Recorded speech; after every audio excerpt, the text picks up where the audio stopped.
வேதம் கேட்போம். சங்கீதம் 90. தேவனுடைய மனிதனாகிய மோசேயின் ஜெபம். ஆண்டவரே, தேவரீர் தலைமுறை தலைமுறையாக எங்களுக்கு அடைக்கலமானவர். பர்வதங்கள் தோன்றும் முன்னும் நீர் பூமியையும் உலகத்தையும் உருவாக்கும் முன்னும் நீரே அநாதியாய் என்றென்றைக்கும் தேவனாயிருக்கிறீர்.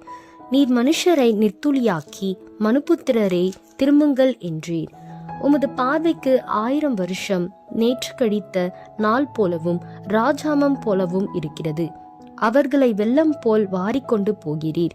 நித்திரைக்கு ஒத்திருக்கிறார்கள். காலையிலே முளைக்கிற புல்லுக்கு ஒப்பாயிருக்கிறார்கள். அது காலையிலே முளைத்து பூத்து மாலையிலே அறுப்புண்டு உலர்ந்து போம்.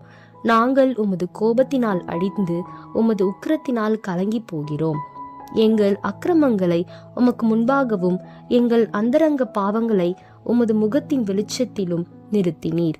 எங்கள் நாட்கள் எல்லாம் உமது கோபத்தால் போய்விட்டது. ஒரு கதையைப் போல் எங்கள் வருஷங்களை கழித்து போட்டோம். எங்கள் ஆயுசு நாட்கள் 70 வருஷம். பலத்தின் மிகுதியால் 80 வருஷமாயிருந்தாலும் அதன் மேன்மையானது வருத்தமும் சஞ்சலமுமே. அது சீக்கிரமாய் கடந்து போகிறது. நாங்களும் பறந்து போகிறோம். உமது கோபத்தின் வல்லமையையும் உமக்கு பயப்படத்தக்க விதமாய் உமது உக்கிரத்தையும் அறிந்து கொள்ளுகிறவன் யார்? நாங்கள் ஞான இருதயமுள்ளவர்களாகும்படி எங்கள் நாட்களை எண்ணும் அறிவை எங்களுக்கு போதித்தருளும். கர்த்தாவே, திரும்பி வாரும். எதுவரைக்கும் கோபமாயிருப்பீர்? உமது அடியாருக்காக பரிதபியும்.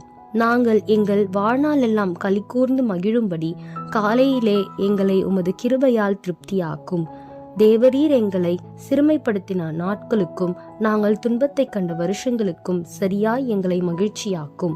உமது கிரியையை உமது ஊழியக்காரருக்கும் உமது மகிமை அவர்கள் பிள்ளைகளுக்கும் விளங்குவதாக.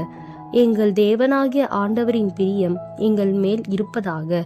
எங்கள் கைகளின் கிரியையை எங்களிடத்தில் உறுதிப்படுத்தும். ஆம், எங்கள் கைகளின் கிரியையை எங்களிடத்தில் உறுதிப்படுத்தியருளும்.